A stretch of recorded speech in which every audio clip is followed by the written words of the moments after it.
என் இனிய தமிழ் சொந்தங்களுக்கு வணக்கம். வெல்கம் டு தமிழினி சமையல் சேனல். இன்னைக்கு நம்ம என்ன சமைக்க போறோம் அப்படின்னு பாத்தீங்கன்னா, சக்கரவள்ளி கிழங்கு லட்டு செய்ய போறேங்க. ரொம்ப சிம்பிள் தான், ஆனா ரொம்ப ஈஸி தான், ஆனா ஹெல்தியான டிஷ்ஷுங்க. என்ன செய்யணும்னு பாத்தீங்கன்னா, முதல்ல இந்த மாதிரி சக்கரவள்ளி கிழங்க வாங்கி நல்லா தண்ணியில அலாசி கிளீன் பண்ணி எடுத்து வச்சுக்கோங்க. அப்பதான் அதில் இருக்கக்கூடிய மண்ணெல்லாம் வெளியில போயிடும். கம்ப்ளீட்டா மண் இல்லாம சுத்தமா கிளீன் பண்ணிடணுங்க. அடுத்ததான் என்ன செய்ய போறோம்னா, இதை நம்ம பீசஸா கட் பண்ணி எடுக்க போறோங்க. இப்ப இந்த மாதிரி இருக்கக்கூடிய கழுவுன இந்த சக்கரவள்ளி கிழங்க பாத்தீங்கன்னா, நீங்க என்ன செஞ்சுக்கணும், இந்த மாதிரி தோலை ரிமூவ் பண்ணிருங்க. தோல் ரிமூவ் பண்ணிட்டீங்கன்னா அதுல இருக்கக்கூடிய மண்ணு டஸ்ட் எல்லாமே கம்ப்ளீட்டா போயிடுங்க. ஸோ இந்த மாதிரி ரிமூவ் பண்ணிருங்க. ரிமூவ் பண்ணிட்டு இந்த எட்ஜஸ் எல்லாம் இப்படி கட் பண்ணி எடுத்துருங்க. அதுக்கப்புறமும் இப்படி கட் பண்ணி எடுத்துட்டு நீங்க என்ன செய்யணும், தண்ணியில போட்டு மறுபடியும் அலாசி எடுத்துட்டு அதுக்கப்புறம் தான் இந்த பகுதியை பீசஸா நீங்க கட் பண்ணி எடுக்கணுங்க. ஸோ இந்த மாதிரியே நான் மீதி எல்லாத்தையும் கிளீன் பண்ணி எடுத்துடுறேங்க. நம்ம இந்த மாதிரி கம்ப்ளீட்டா சுரண்டி எடுக்கணும். எதுக்காக அப்படின்னு பாத்தீங்கன்னா, இந்த தோலெல்லாம் நீங்க எடுத்துட்டீங்கன்னா இதுல இருக்கக்கூடிய மண்ணு டஸ்ட், ஏன்னா இது மண்ணுக்குள்ள விளையக்கூடியதுங்க. அதனால அந்த டஸ்ட் எல்லாம் கிளீனா போயிடணும். நமக்கு சாப்பிடும் போது வாய்க்கு மண்ணெல்லாம் வராம இருக்கும். ஸோ இந்த எட்ஜஸையும் இந்த மாதிரி நீங்க நல்லா நறுக்கி எடுத்துருங்க.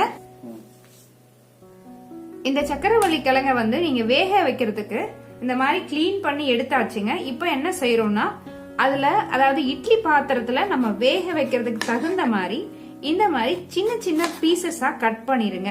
ரொம்ப பெரிய பீசஸா போட்டீங்கன்னா நம்ம ஆவில வேக வைக்கிறோம். சோ வேகாது. போதும் இந்த சைஸோ இல்ல இன்னும் கொஞ்சம் சின்ன குக்கர் அப்படின்னா நீங்க சின்னதா கூட இப்படி போட்டுக்கலாம். சோ இந்த மாதிரி கட் பண்ணி எடுத்து வச்சுக்கோங்க. கம்ப்ளீட்டா இதை கட் பண்ணதுக்கு அப்புறமா நீங்க ஒரு 15 நிமிஷமாவது ஆவியில வேக விடணுங்க. சோ இந்த மாதிரி பொறுமையா கட் பண்ணி எடுத்துருங்க. இப்போ பாத்தீங்கன்னா எல்லாத்தையும் இந்த மாதிரி பீசஸா நம்ம கட் பண்ணி வச்சிருக்கோங்க. சோ இந்த ஸ்லைசஸா கட் பண்ணிட்டீங்கன்னா ஈஸியா அது இட்லி பாத்திரத்துல வெந்துருங்க. சோ இப்ப நம்ம இட்லி பாட்ல கொண்டு போய் இதை வரிசையா அடுக்கி வச்சு ஆவியில நம்ம கொஞ்ச நேரம் வேக விட போறாங்க. இட்லி பாத்திரத்துலங்க இந்த அளவுக்கு தண்ணி வச்சுக்கோங்க. தண்ணி வச்சாதான் அது ஆவியில நல்லா வெந்து வரும். சோ இந்த மாதிரி தண்ணி வச்சுட்டு ஒரு 2 நிமிஷம் தண்ணி கொதிக்க விடுங்க. அதுக்கப்புறமா என்ன செய்யுங்கன்னா, இந்த மாதிரி தட்டு வைங்க. நம்ம 2 அடுக்கு இட்லி தட்டு எடுத்துக்கிறோங்க.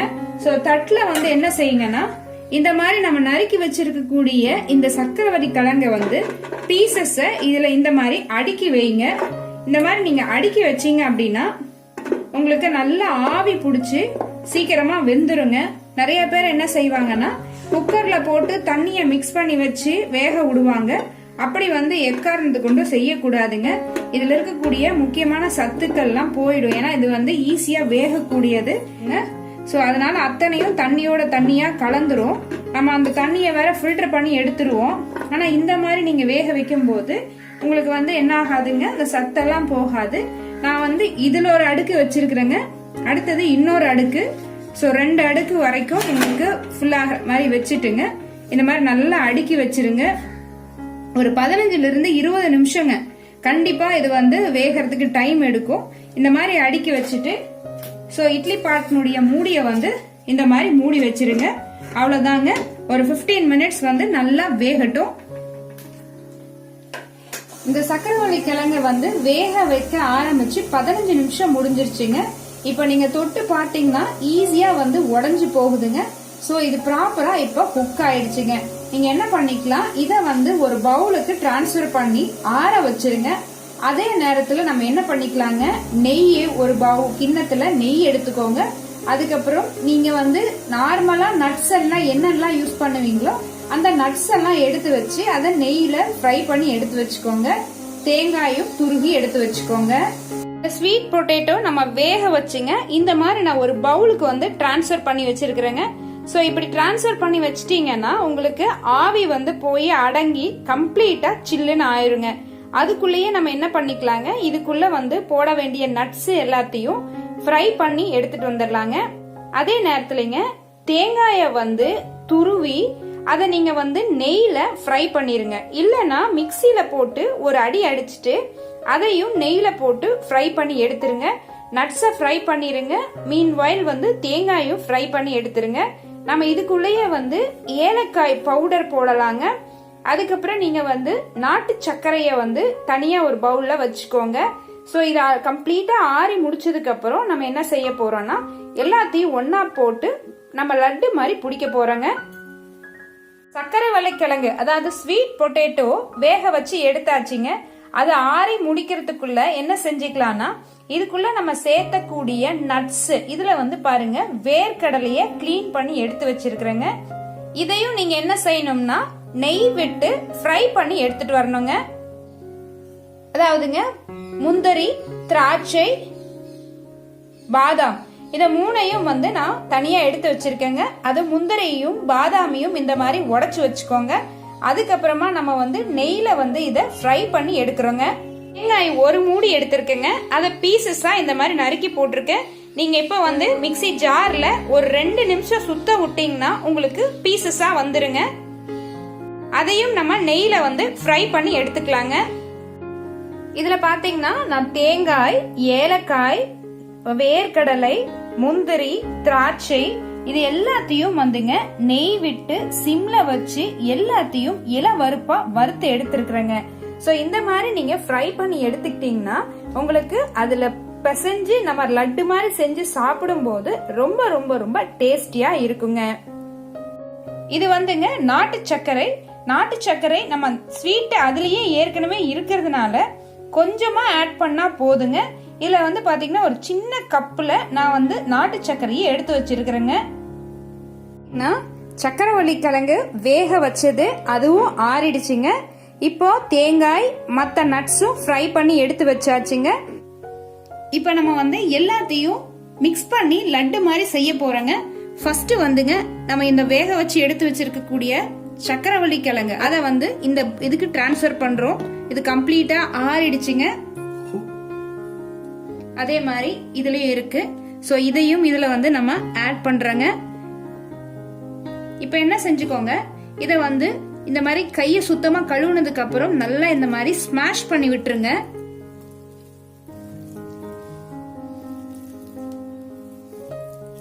ஸோ இந்த மாதிரி கம்ப்ளீட்டா நம்ம வந்து ஸ்மாஷ் பண்ணி எடுத்துக்கிட்டோம் அப்படின்னு பாத்தீங்கன்னா அது கூட நம்ம வந்து சர்க்கரை சேர்த்தும் போது ஈஸியா வந்து மிக்ஸ் ஆகுங்க.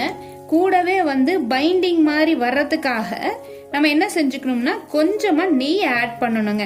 அப்பதான் வந்து உங்களுக்கு உருண்டை பிடிக்கும் போது கூட கையில அவ்வளோ ஒட்டாம வருங்க. நான் வந்து இந்த ஸ்வீட் பொட்டேட்டோ அதை வந்து பாத்தீங்கன்னா இந்த மாதிரி ஸ்மாஷ் பண்ணி வச்சிருக்கேங்க. இந்த ஸ்வீட் பொட்டேட்டோல வந்து கார்போஹைட்ரேட் நல்லா ரிச்சா இருக்குங்க. நம்ம வந்து காலையில பிரேக்ஃபாஸ்ட் இட்லி தோசை அப்படின்னு எடுத்துக்காமையே வந்து இதை மட்டும் நீங்க தனியா வேக வச்சு சாப்பிடலாங்க. இதுக்கப்புறமா நம்ம என்ன ஆட் பண்ணிக்கணும் அப்படின்னு பாத்தீங்கன்னா நம்ம வந்து இந்த மாதிரி நட்ஸ் எல்லாம் வந்து கீல ஃப்ரை பண்ணி வச்சிருக்கிறோங்க. தேங்காயும் ஃப்ரை பண்ணி வச்சிருக்கோம். ஸோ இது எல்லாத்தையும் வந்து இதுல நீங்க கொஞ்சம் கொஞ்சமா ஆட் பண்ணிருங்க.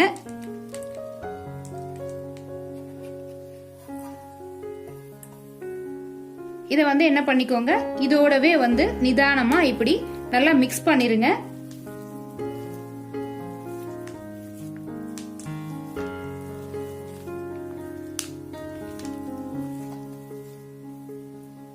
இப்போ என்ன செஞ்சுக்கோங்க, ஒரு 4 ஸ்பூன் அளவுக்கு மட்டும் சுகர் வந்து ஆட் பண்ணுங்க. நம்ம வந்து நாட்டு சர்க்கரை இங்க ஆட் பண்றோங்க. ஏன்னா இதுலயே ஸ்வீட் கண்டென்ட் அதிகமா இருக்கிறதுனால நம்ம வந்து சாப்பிட்டுட்டு கூட ஆட் பண்ணிக்கலாங்க. நான் வந்து ஜஸ்ட் ஒரு 4 ஸ்பூன் மட்டும் ஆட் பண்றேங்க.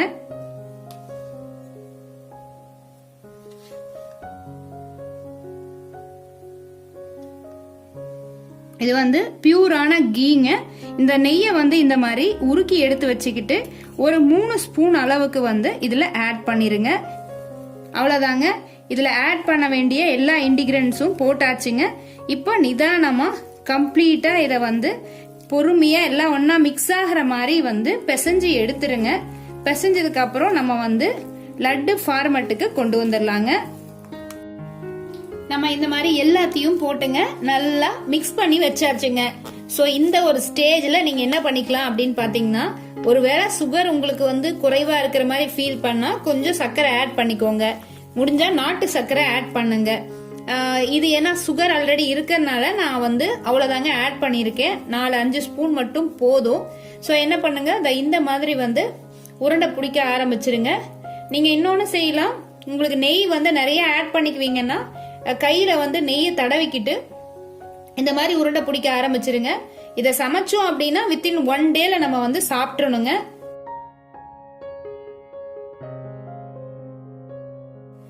ஃப்ரெண்ட்ஸ், இப்போ நம்ம வந்து இந்த ஸ்வீட் பொட்டேட்டோல லட்டு செஞ்சிருக்கோங்க.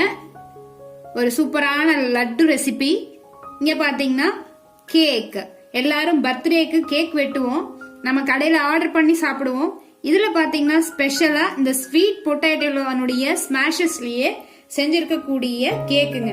ஸோ ரவுண்டா சைட்ல பாத்தீங்கன்னா கேரட் வச்சிருக்கோம். வெரி பியூட்டிஃபுல்லா இருக்குங்க பாக்குறதுக்கு. ஸோ இது எப்படி இருக்கு அப்படின்னு சொல்லி நீங்களும் செஞ்சு சாப்பிட்டு உங்களுடைய ஃபீட்பேக்கை எனக்கு கமெண்ட் செக்ஷன்ல கொடுங்க. கண்டிப்பா இந்த ஒரு ரெசிபி பாத்தீங்கன்னா ஹெல்தியானது, நட்ஸ் போட்டிருக்கோம், அதுல நிறைய விட்டமின்ஸ் இருக்கு, சேம் டைம் இதுல கார்போஹைட்ரேட் நிறைய இருக்கு. ஸோ ஹெல்தியான ஒரு ரெசிபி தாங்க இது.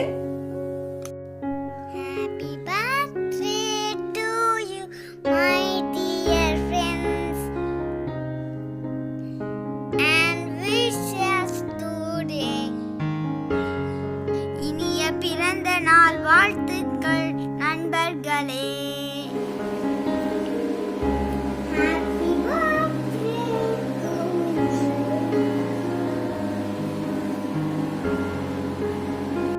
நியூ விசிட்டரா இருந்தா நம்ம சேனலை சப்ஸ்கிரைப் பண்ணுங்க.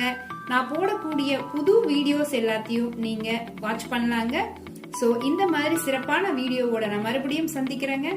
தேங்க்யூ. See you again.